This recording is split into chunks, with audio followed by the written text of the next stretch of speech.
Praise the lord.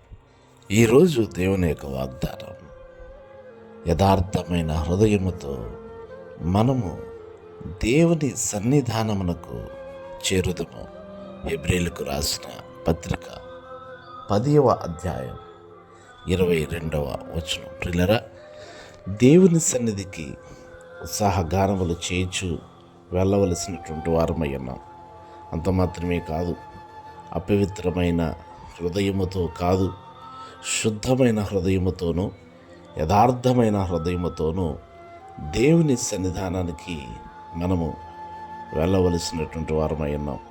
యథార్థమైనటువంటి హృదయము కలిగి ప్రవర్తించే వారిని, యథార్థవంతమైనటువంటి ప్రవర్తన కలిగి జీవించిన వారిని దేవుడు ఇష్టపడుతూ ఉన్నారు.